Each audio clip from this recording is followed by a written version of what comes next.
When did your teacher go too far to prove a point? My classmate Asher insisted that blood was blue until it hit oxygen, while Mr. Nguyen kept explaining deoxygenated blood only looked blue through your skin. It's basic science, Asher. Blood is never blue. It's either bright red or dark red depending on oxygen levels. Asher shook his head stubbornly. He'd seen diagrams in textbooks showing blue veins and red arteries and refused to believe it was just for illustration. Half the class sided with Asher because they'd grown up thinking the same thing. The other half was just entertained by how frustrated Mr. Nguyen was getting. On Thursday, Mr. Nguyen walked into class with a determined look on his face. He set his coffee mug down harder than usual and announced he was done arguing about easily provable facts. Asher smirked, thinking he'd won, but then Mr. Nguyen went into the supply closet and came back carrying medical equipment. He had a vacuum chamber, sterile needles, and tubes like you'd see at a blood donation center. The whole class went silent as he set everything up on the demonstration table. Jane raised her hand to ask what he was doing, but he waved her off, saying we'd understand in a minute. Then he pulled out a medical blood bag from a cooler we hadn't noticed before. The bag was full of dark red blood with a label that had been partially scratched off. A few students gasped, and Jessica actually got up to move to the back of the room. Nobody had expected him to bring actual human blood to class. "This is deoxygenated blood," Mr. Nguyen announced. "As you can see, it's dark red. Not blue, never blue." He connected the bag to the vacuum chamber to demonstrate how blood looked without any air exposure. Even in the vacuum, it stayed dark red. Asher crossed his arms and muttered something about it not being fresh enough. That seemed to push Mr. Nguyen over the edge because his face turned red, and he slammed his hand on the table. "You want fresh blood? Fine, I'll show you fresh blood." He grabbed a syringe and started rolling up his sleeve. The whole class erupted with students telling him to stop. Michelle ran out of the room saying she was getting the principal, but Mr. Nguyen was already tying rubber tubing around his upper arm like he was about to draw his own blood. Ryan stood up and physically grabbed Mr. Nguyen's arm to stop him. That seemed to snap our teacher back to reality because he looked around at our terrified faces and slowly put the syringe down. He mumbled an apology and said we should take a 5-minute break while he cleaned up the demonstration materials. But while he was packing things away, Megan noticed something disturbing. The blood bag had a partial label visible under where it had been scratched. She could make out part of a date from 2 days ago and what looked like the beginning of a name. Her face went pale as she whispered to the people around her, "This is fresh human blood." Where did he get fresh human blood? The question spread through the classroom like wildfire. Everyone was staring at the bag, trying to see the label better. Mr. Nguyen noticed our stares and quickly shoved the bag back in the cooler, but it was too late. We'd all seen enough to know this wasn't some old teaching supply. Jane asked directly where the blood came from. Mr. Nguyen said it was from a medical supplier, but his voice cracked when he said it. Tom pointed out that medical suppliers don't give scratched-off bags to teachers. The room was getting tense as everyone realized something was seriously wrong. "I have connections at the hospital," Mr. Nguyen finally said. "They gave me expired blood that would have been destroyed anyway." But expired blood wouldn't have yesterday's date on it. And hospitals don't just hand out blood bags to teachers even if they're expired. The more he tried to explain, the more suspicious everyone became. Mike pulled out his phone to call his mom, who was a nurse, to ask if that was even legal.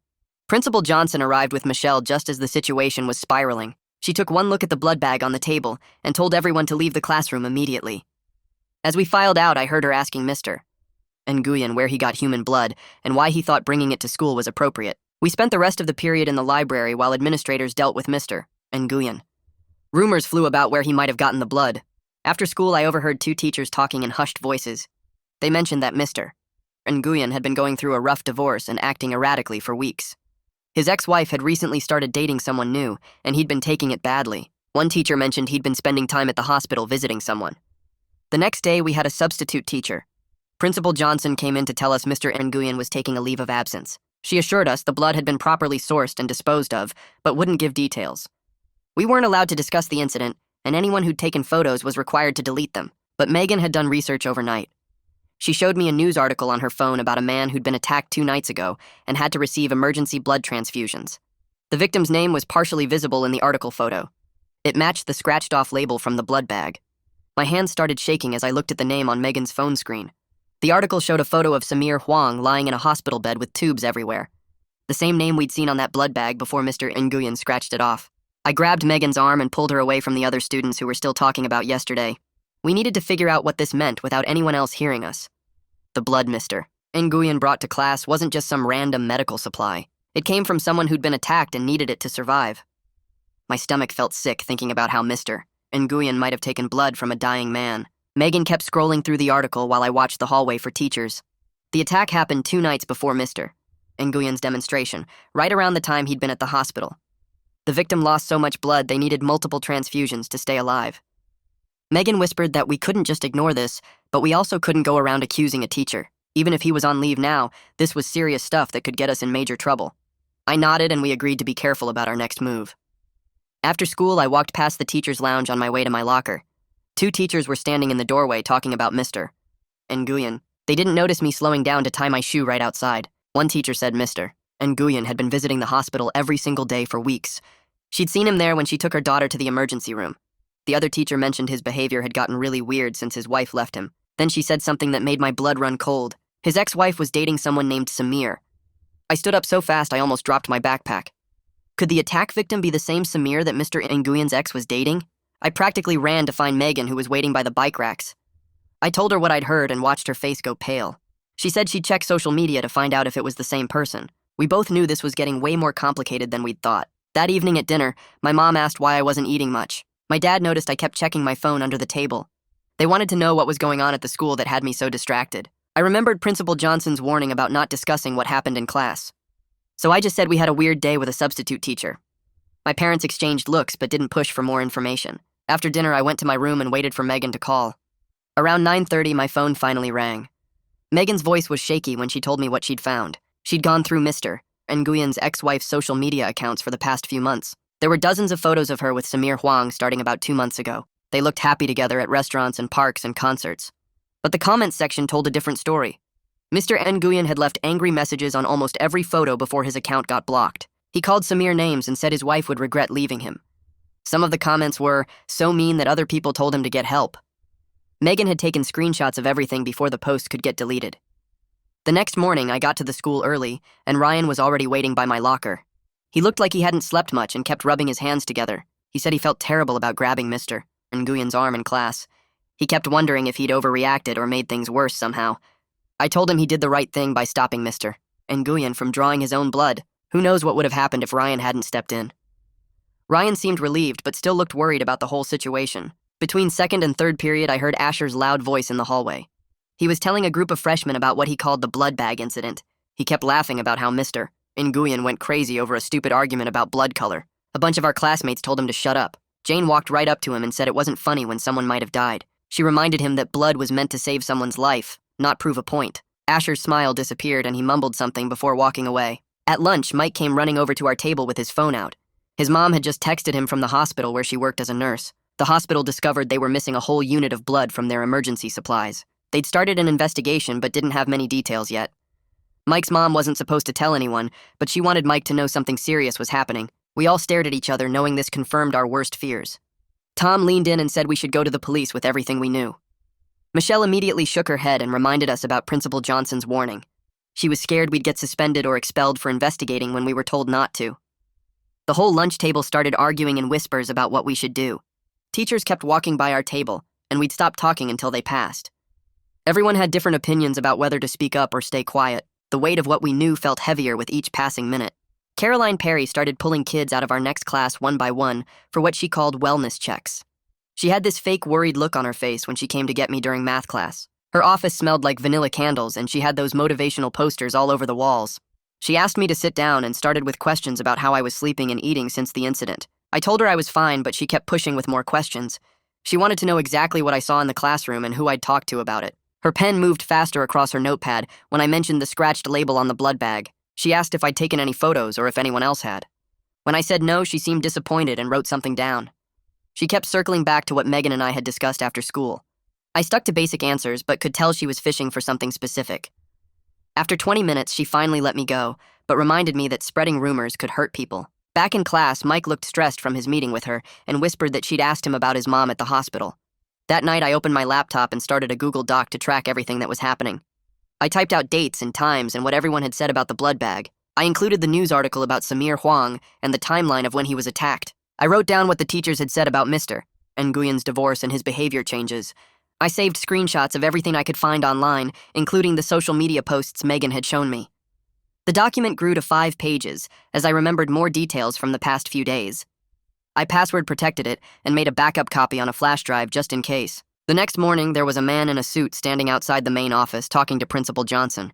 He had a badge clipped to his belt and a notebook in his hand. Word spread fast that a real detective was at the school to investigate what happened.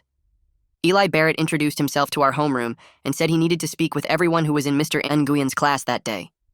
He set up in the conference room and started calling students in alphabetical order. Kids came back from their interviews looking nervous and wouldn't say much about what he asked. When my turn came, Detective Barrett shook my hand and asked me to walk him through everything I remembered. He had a recorder on the table and took notes while I talked about the blood demonstration. He asked specific questions about the label on the bag and whether I could read any of the information on it. I told him about the date being from 2 days before, and that part of a name was visible. He wanted to know if Mr. Nguyen had said anything about where the blood came from. I repeated what our teacher had said about hospital connections and expired blood. Detective Barrett nodded and wrote everything down without showing any reaction on his face. He asked if I knew anything else about the blood's origin, but I decided not to mention our theories about Samir. When he finished with me, I went back to class and my phone buzzed with a text from Megan. She was waiting for her interview and seemed nervous about what to say. After her meeting, she texted me that she'd told him about the news article she found. She figured he would discover it anyway during his investigation and thought being honest was smarter. She said Detective Barrett had asked her a lot of follow-up questions about how she found the article. Later that afternoon, Principal Johnson's voice came over the intercom calling everyone to an emergency assembly. We all filed into the auditorium where she stood at the podium looking serious. She announced that Mr. Nguyen would not be returning to teach for the rest of the school year. She talked about how the school takes student safety as their top priority. She said the administration was cooperating fully with the ongoing investigation, but couldn't share specific details. Parents had been notified and counseling services were available for anyone who needed support. She reminded us not to spread rumors or post about the situation on social media. The whole speech felt rehearsed and she didn't take any questions before dismissing us. As we left the auditorium, I saw Theodore Altman from the school board in the main office with Principal Johnson. His face was red and he was waving his hands while he talked. I heard him say something about liability before Principal Johnson closed her office door. He mentioned that there should have been warning signs about Mr. Nguyen's mental state. Other teachers walking by looked uncomfortable and hurried past the office. The next day, we had the substitute teacher again for science class, and she looked like she didn't want to be there. She kept the lesson super basic and just had us read from the textbook. When someone asked about the blood unit we were supposed to study, she quickly changed the subject to plants. She avoided the demonstration table completely and wouldn't even look at the supply closet. 2 days later, the school secretary came to our English class with a message. She said representatives from the hospital wanted to meet with students who witnessed the incident. Kathy Duran had contacted the school requesting to speak with us about the missing blood. Principal Johnson had refused at first, but apparently Detective Barrett told her the hospital had a right to investigate too. They scheduled meetings for that afternoon in the library with groups of 5 students at a time. When my group met with Kathy Duran, she had a laptop and a folder of papers with her. She explained that the hospital had discovered a unit of blood missing from their emergency supplies. The blood type matched exactly what was needed for Samir Huang's transfusion after his attack. She opened her laptop and showed us security footage from the hospital's blood storage area. The video showed someone in scrubs and a surgical mask entering the restricted area late at night. The person knew exactly where to go and which refrigerator to open. They took one bag and left within 3 minutes like they'd planned it perfectly. Even though the mask covered most of their face, the person's height and walk looked familiar to those of us who knew Mr. Nguyen. The timestamp at the bottom of the screen showed 11:47 p.m. on Wednesday night, just hours before Mr. Nguyen brought that blood bag to our Thursday morning class. Kathy clicked through more footage showing the same person leaving through a side door 3 minutes later, carrying something in a small cooler. She zoomed in on the person's hands and we could see the same watch Mr. Nguyen always wore with the broken leather strap he kept saying he'd replace. Mike got a text during lunch that made his face go white, and he showed it to me with shaking hands. His mom had just been fired from the hospital for discussing the missing blood with him, even though she'd only confirmed what we already suspected. He slammed his tray down and stormed out of the cafeteria, while the rest of us sat there not knowing what to say. By the time school ended, Mike's mom was already cleaning out her locker at the hospital, and Mike was punching his fist into his palm, saying she was just trying to do the right thing. The next morning, the parking lot was packed with angry parents demanding to know why their kids had been exposed to stolen human blood in a classroom. Some were yelling at the security guard that they were pulling their kids out immediately if Principal Johnson didn't come outside and explain what happened. More cars kept arriving and parents were gathering in groups sharing what their kids had told them about the incident. Leilani Cardenas showed up with a camera crew and started sticking a microphone in parents' faces, asking them how they felt about the school's handling of the situation. Principal Johnson came outside and told Leilani she was on the school property without permission and needed to leave immediately. When Leilani kept filming and asking questions, Principal Johnson called the police to have her removed, which just made the parents angrier because now it looked like the school was hiding something.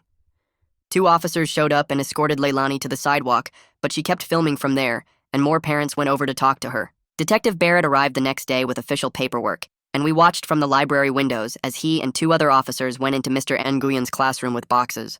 They spent 3 hours in there taking photos and bagging up everything from his desk drawers to the posters on his walls. They carried out the vacuum chamber he'd used for the blood demonstration and sealed it in an evidence bag along with stacks of papers and what looked like more medical supplies from the closet. Tom's dad showed up at the school that afternoon and gathered a bunch of us in an empty classroom to explain that we had legal rights as witnesses. He said the school couldn't stop us from making official statements to the police about what we saw and offered to represent any of us for free if we wanted to come forward. He handed out his business cards and told us to think about it and talk to our parents, but emphasized that what we witnessed was evidence in a criminal investigation.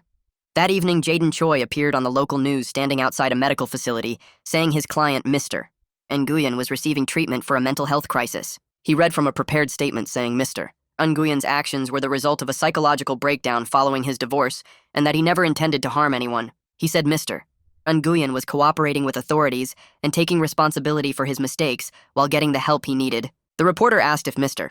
Nguyen had stolen the blood, but Jaden just repeated that his client was focused on recovery. 2 days later, Samir Huang walked out of the hospital using a cane with reporters waiting for him. He looked thin and tired but managed to smile as he thanked the doctors and nurses who saved his life. When asked about the attack, he said he was just grateful to be alive and wanted to thank all the blood donors whose donations helped save him. He didn't mention Mr. Nguyen's name, but everyone watching knew what he meant when he emphasized how important legitimate blood donations are for saving lives. The school board called an emergency meeting that Thursday night, and the auditorium was packed with parents demanding answers. Theodore Altman stood at the podium sweating as parents shouted questions about how a teacher could bring human blood into a classroom without anyone knowing. He kept saying they were reviewing all safety protocols and would make sure nothing like this ever happened again, but parents weren't satisfied with vague promises. One mom in the back stood up waving printed papers and announced she'd found posts Mr. Nguyen had made on a teaching forum months ago. She read out loud how he'd written about being frustrated with students who wouldn't accept facts and wanting to teach them real lessons they'd never forget. The room erupted with parents yelling that these were warning signs that should have been reported and demanding to know why no one had acted on them. Theodore's face turned red as he admitted the posts had been brought to the administration's attention, but they'd been dismissed as just a teacher venting frustration. The whole auditorium exploded with parents shouting and pointing fingers at Theodore while he kept trying to calm everyone down, but nobody was listening anymore. Caroline Perry from the counseling office stood up and announced she'd be organizing group sessions for our class starting Monday to help us process what happened. She passed around sign-up sheets while parents were still yelling at the board members about accountability and safety failures. The meeting went on for another hour with parents demanding investigations and threatening lawsuits until finally the board members just walked out saying they'd schedule another meeting once they had more information. Over the weekend, Megan texted me nonstop with stuff she was finding online about Mr. Nguyen and the hospital. She'd discovered through old volunteer newsletters that Mr. Nguyen had been volunteering at the same hospital for 8 years, doing everything from reading to patients to helping with blood drives. The volunteer coordinator's name was listed in one newsletter, and Megan found her on social media, where she'd posted that the entire volunteer program was suspended immediately pending a complete security review. Monday morning, Caroline Perry pulled groups of us out of first period for her counseling sessions in the conference room. She had us sit in a circle and kept asking how we were feeling, but then whenever someone started talking about what actually happened, she'd interrupt and say we needed to focus on moving forward, not dwelling on the past. Tom got frustrated and said we couldn't move forward without understanding what happened, but Caroline just smiled and said, that was for the authorities to figure out, not us. The sessions felt more like she was trying to control what we said than actually help us deal with what we saw. After lunch, Detective Barrett showed up at the school again and asked to speak with our whole class together. He told us Mr. Nguyen had been officially charged with theft of medical supplies and reckless endangerment based on the evidence and our testimonies. He thanked us for being honest about what we witnessed and said, without our statements, they wouldn't have been able to build such a strong case. Jane asked what would happen to him now, and Detective Barrett said that would be up to the courts, but Mr. Nguyen was facing serious charges. That afternoon, the local news website posted a breaking story that Samir Huang was suing both the hospital and the school district for negligence. His lawyer was quoted saying proper oversight at either institution could have prevented the theft and the dangerous classroom incident that followed. The article included a photo of Samir still using a cane outside the courthouse, with his lawyer explaining how the missing blood could have cost his client his life. By Tuesday morning, someone had started an online petition demanding Principal Johnson resign for trying to cover up the incident and telling us not to talk about it. The petition spread through group chats and social media faster than the administration could control it. By lunch, it had over 200 signatures, and by the end of school on Wednesday, it was over 500 with comments from students and parents about other times the principal had swept problems under the rug. Thursday morning, we were all in science class with the substitute teacher when the door opened and a woman walked in looking nervous. The substitute introduced her as Mr. Nguyen's ex-wife who wanted to speak to us. She stood at the front of the room with tears in her eyes, apologizing for what her ex-husband had done. She said she had no idea how badly the divorce had affected him and wished she'd seen the warning signs of his breakdown. She explained that he'd always been passionate about teaching, but somewhere along the way that passion turned into something dangerous. Most of us just sat there not knowing what to say while she talked about how guilty she felt. Ryan suddenly stood up and ran out of the room with his hands shaking, and the substitute teacher followed him. We found out later he'd been having panic attacks every time he came to science class, even with the substitute teacher. The smell of the room and sitting at the same desks where everything happened kept triggering flashbacks of grabbing Mr. Nguyen's arm. His parents came to pick him up that day, and we didn't see him again for the rest of the week. Mike told us at lunch that Ryan's parents decided to switch him to online school for the rest of the semester because he couldn't handle being in the classroom anymore. Friday afternoon, Kathy Duran from the hospital was interviewed on the news about their new security measures. She stood in front of the hospital explaining that they were installing biometric locks on all blood storage areas and requiring two-person verification for any blood product removal. She said she was personally leading the implementation team to make sure nothing like this could ever happen again. The reporter asked if these measures were admission that their previous security was inadequate, but Kathy just said they were always looking for ways to improve patient safety. That weekend, Mike's family started a GoFundMe to help with expenses while his mom looked for a new job after being fired from the hospital. The description explained how she'd been terminated for speaking up about the missing blood, and now they were struggling to pay bills. Within 2 days, the community had donated over $15,000, and by the end of the week it was over $30,000, with comments from people saying they supported whistleblowers who did the right thing. Monday morning, Detective Barrett asked to speak with me, Megan, Tom, and Jane privately after school. He told us Mr. Nguyen had finally admitted to taking the blood during his interrogation. He'd thought he could prove his point about blood color to the class and then return the blood to the hospital without anyone knowing. He didn't understand that once the blood left the controlled environment, it was contaminated and couldn't be used for transfusions anymore. Detective Barrett said Mr. Nguyen genuinely believed he wasn't hurting anyone and was shocked when he learned Samir Huang was the person who'd needed those exact blood units. The school made all the teachers go through mandatory reporting training the next week, and I saw them filing into the auditorium looking pretty uncomfortable about it. The trainer kept saying that concerning behavior had to be documented right away and couldn't just be ignored or treated like personality conflicts. During lunch, I overheard 2 teachers admitting they'd noticed Mr. Nguyen acting weird for months, but didn't know what they were supposed to do about it. One of them said she'd seen him crying in his car after school multiple times, but thought it was just the divorce making him sad. Another teacher said Mr. Nguyen had been talking about teaching real lessons in the teacher's lounge, and everyone just thought he meant being stricter with homework. The training made it clear that from now on, they had to report stuff like that to the principal immediately, instead of just hoping it would get better on its own. Leilani Cardenas from the local news published this big investigation about the whole thing 2 days later, and my mom showed it to me on her tablet at breakfast. The article said 3 other teachers had actually complained about Mr. Nguyen's behavior months before he brought the blood to class. They'd gone to the administration saying he was acting erratic and making weird comments, but the administration just wrote it off as personality conflicts between coworkers. One teacher had even documented finding Mr. Nguyen in the science lab at weird hours doing experiments that had nothing to do with the curriculum. The article had quotes from anonymous sources saying the school tried to handle everything quietly to avoid bad publicity. Principal Johnson called an assembly that Friday and announced she was taking early retirement at the end of the school year. She said it was a personal decision she'd been thinking about for a while and that she wanted to spend more time with her grandkids. Nobody believed that for a second because we all knew she was forced out after trying to cover up what happened with the blood. Some parents in the back actually clapped when she made the announcement, which was pretty harsh, but showed how mad everyone still was. The district sent in these new trauma specialists to work with our class starting the next Monday, and they were way better than Caroline Perry had been. These specialists actually let us talk about what scared us, instead of just trying to make us forget about it.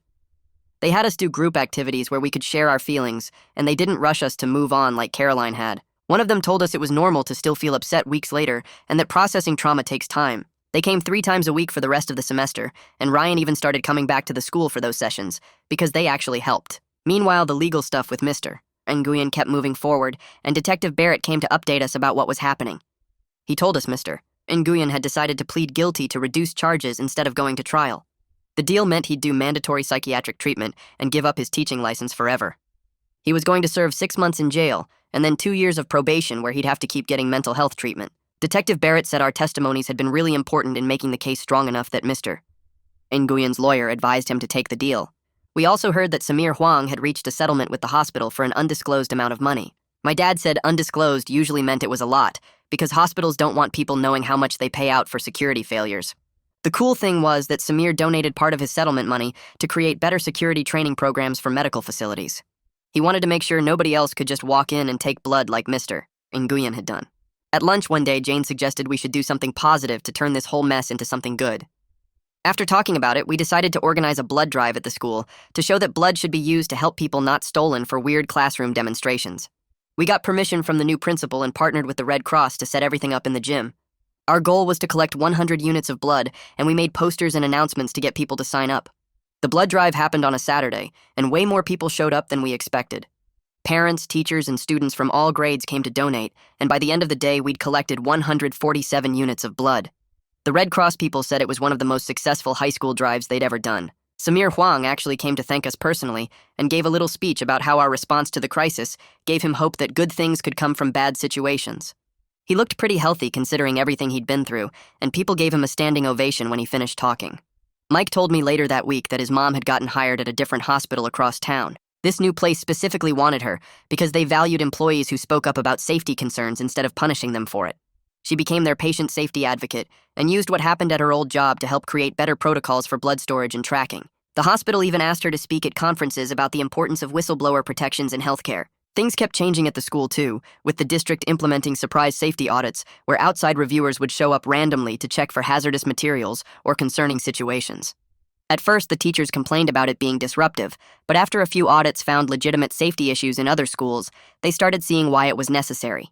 One audit found expired chemicals in a chemistry storage room, and another found broken emergency equipment that nobody had reported.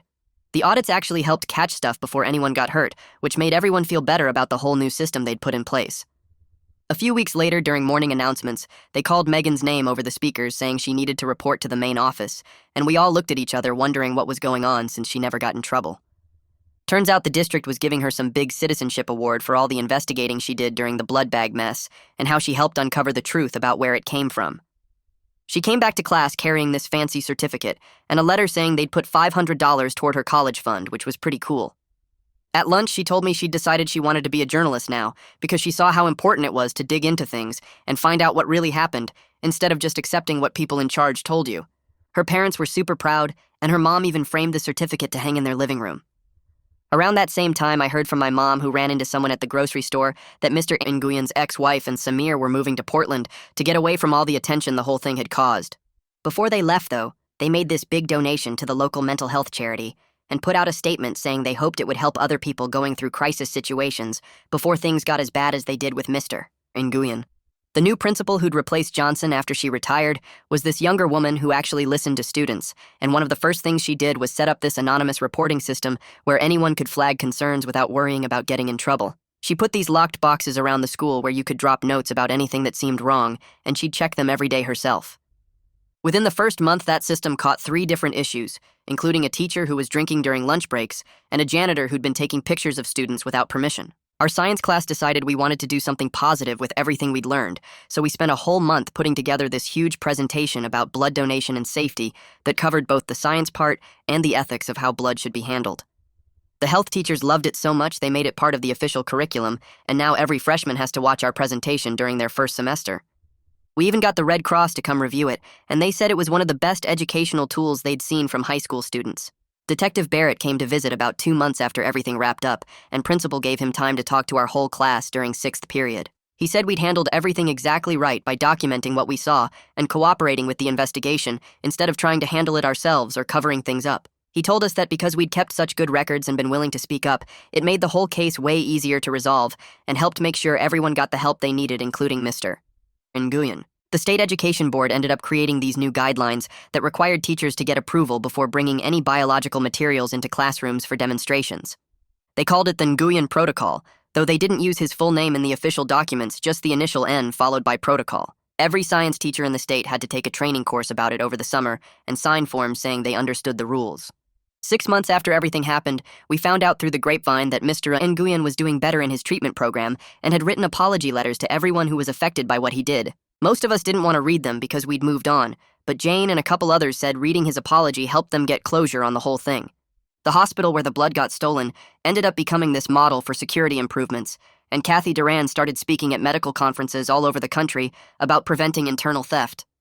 She always mentioned in her talks how it was high school students speaking up that forced them to make the changes they should have made years ago. The hospital even created a whole new position just for tracking biological materials and making sure nothing could go missing without multiple people knowing about it right away.